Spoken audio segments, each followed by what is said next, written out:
In today's episode of Comics and Cosplay, we're going to be reviewing Sony's new feature-length film, The Amazing Spider-Man 2.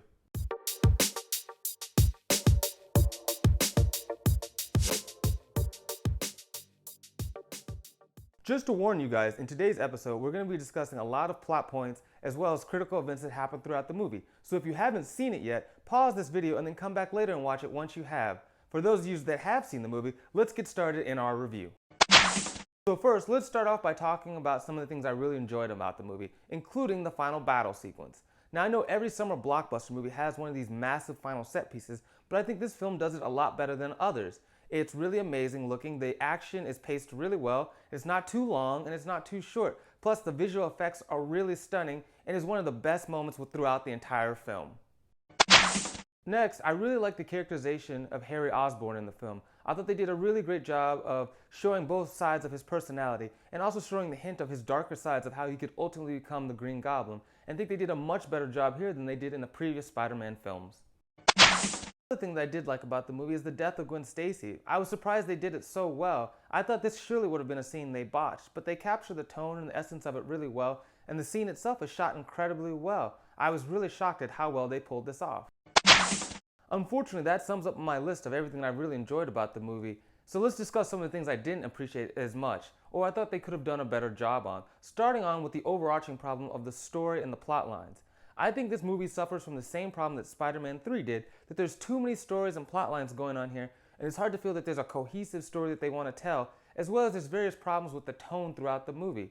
I think if they pared down the storyline to focus on maybe one or two things instead of having multiple villains as well as multiple internal conflicts that Peter Parker is suffering from, that the film would be better as a whole. I know they want to show that Peter Parker is suffering from this massive burden of all these things pulling him in different directions, but I think it's not good for storytelling because it just makes it really confusing for the movie to have a cohesive unit, and then as the time progresses, you forget about certain characters or certain things that were happening before until they randomly pop up again.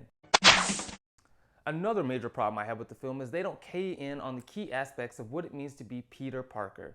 We have just this kind of generic alter ego character that has some semblance of Peter Parker, but they don't really key on these iconic traits of his. Specifically, we don't see him being this genius level scientist inventor type. I know they do have that one science montage scene, but he doesn't solve his own problems and he constantly relies on other people to kind of show him or take him to the next level to fix these issues. Now some might say, well, he solved his whole parents' mystery issue and that just showed that he's really smart, but that's more kind of detective work and that's more of a Batman trait, not scientific inventor, which Peter Parker is. Also, they never really key on the life balance work issues that Spider-Man has to deal with in the aspect that being Spider-Man usually causes Peter Parker to shirk responsibilities for others and always leaving them waiting. In the film, I'm pretty sure he's almost always being Spider-Man or working something on behalf of being Spider-Man. We never really see him being Peter Parker, such as being in college, and I don't think for the fact he's even in school at all or ever referenced, nor do we see him working for the Bugle. There are a couple of key references here that says he sells pictures here and there, but we never really see that action ever taking place. I think also they don't capture the tone of the character himself. Peter Parker is a very upbeat type character and has this positive outlook on life. Now he can be down or sad sometimes, but he shouldn't be as brooding as he is throughout the film. I feel like that every scene is either him brooding sad about something or him just fighting, battling some monster, as well as he is crying all the time in this film. I'm pretty sure there are like 5 scenes in the film where he's crying about something over some of the slightest problems or issues. Now granted, a few might be justified, but I think they go way overboard in the number of crying scenes. Next on my list is Paul Giamatti. Paul Giamatti got Hawkeye. I mean, I'm pretty sure he's looking at the role Hawkeye had in Avengers and was like, I wish I had that much character development, because that character had far more development than he had in this film. I really don't understand why he was in this film at all. He basically had a glorified cameo at the beginning and the end of the film, and it's such a huge waste of an amazing talent. Now some might say they're trying to show us this character to help transition him into the Sinister Six movie that's coming up next, but they didn't even do a good enough job so that we could understand this character so we could smoothly transition to the next film and not cover his backstory at all. We learned nothing about this character. He just seems like some crazy Russian dude in a rhino suit that's kind of shooting up the town. There's no explanation of what he's doing or what's going on with him, and they'll have to revisit that in the next movie anyway. So what was the point of including him here in the first place? I was really saddened by how poor of a job and how small of a role he had. Next on my list is the Green Goblin. While they did a great job with Harry Osborn and kind of characterizing him, they completely dropped the ball with the Green Goblin. I mean, we first don't really understand why Harry is dying from the disease issue so fast. His father, we can assume, was probably in his 40s or 50s, and Harry, which they specifically tell us, is 20 years old. So why is he dying from the disease so rapidly when his father got so much time before him? As well as, the switch from Harry to the Green Goblin is incredibly fast. In 5 minutes, or like a couple of hours within the movie timeline, he learns about this whole secret facilities and all these advanced weapons that his father's been developing, and then 5 minutes later can completely fly the glider and armor suit perfectly, no instructions or anything, and it's just snap, he's the Green Goblin. I think they should have spent more time trying to develop this, or maybe cut this plot line out. As I mentioned before, all these plot lines just don't fit together because there's so many of them that they don't have time to invest the backstory or the explanation for how these characters transform. They're just instantly things happening here, here, here, and here. Next, another woefully undeveloped character is Electro. Now this character is super cartoonish and feels like something out of the old comic book movies when producers didn't take this really seriously. His emotions and motivations just swing all over the place throughout the film. In the beginning, he's super nerdy and then really obsessive with Spider-Man, and then instantly he becomes his worst villain and the thing he must destroy.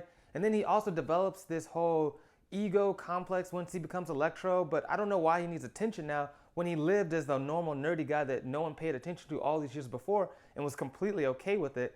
It was goofy and it was not well done. But, you know, it's even sadder because there was a lot of potential here. I thought they could have told a really great story maybe with a character that maybe has these image issues, but they just needed more time to flesh him out. Another aspect, and I'll completely admit this one's more of a nitpick rather than a full-on legitimate gripe, but Sony can't even figure out how to do the stingers at the end of movies correct. I mean, it is basically just a post-credit scene trailer advertisement for Days of Future Past. It has no ties to this movie and doesn't really work well. It's just basically Sony saying, hey, come see this other property that we own from Marvel Studios that they can't make. I mean, at least when Marvel does it, they're not the most fantastic pieces of work, but I think they do a creative job of taking some aspect from one film and tying and linking it to the next film coming out without blatantly saying, come watch our next movie. I think Sony could do a little better job here. But it wouldn't be comics and cosplay if we didn't discuss the costumes, so let's talk about Spider-Man's redesigned costume in the film. Thank God they went back to the original design of the big Spider-Man lenses as opposed to those small gold Oakley glass lenses. That was really dumb on the costume designer's point to try to force that change. I mean, this costume has been iconic and been this way for nearly 40 years because the design works and it looks great with this character's whole design motif. I think the suit in the movie looks amazing, and it probably should have been on my list of things I really liked about the film because it looks really great throughout the film and the various action shots and sequences, and they did a perfect job of revamping the costume.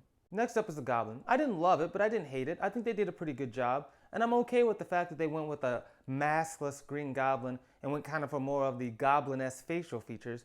I thought that was okay, and it wasn't something that really turned me off. We didn't see enough of it really in the film for me to have a true strong opinion of it, but from what few scenes we do see him in the suit, I thought they did a pretty good job, as well as the glider itself.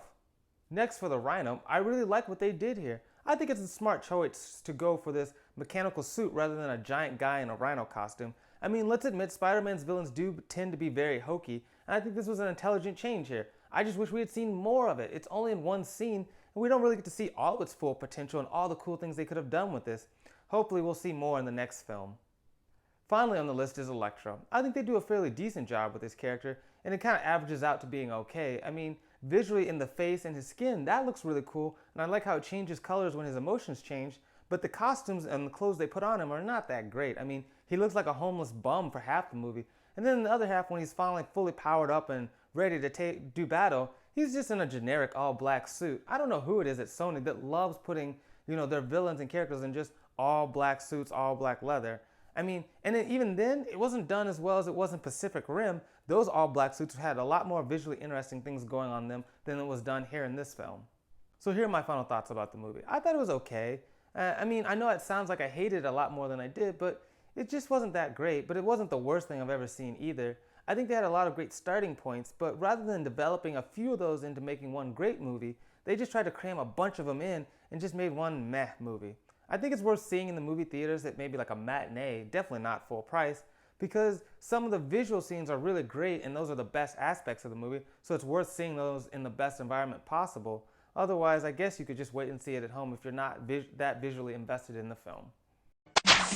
Well, that's my review for today, but I want to hear from you guys. What did you guys think about Amazing Spider-Man? Did you really like the movie, or were you as let down as I was? Or maybe you're amped up and really excited for the possible Amazing Spider-Man 3 featuring the Sinister Six.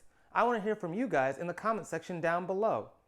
Also, make sure you like and subscribe to our videos so you don't miss out on any of our future great content and past videos, such as our cosplay tutorial from Nell, where she describes and gives a detailed tutorial on how you can make your own Dany Targaryen costume from Game of Thrones, as well as check out our Awesome Con cosplay compilation video where I show some of the amazing cosplayers that were down in DC for this year's Awesome Con.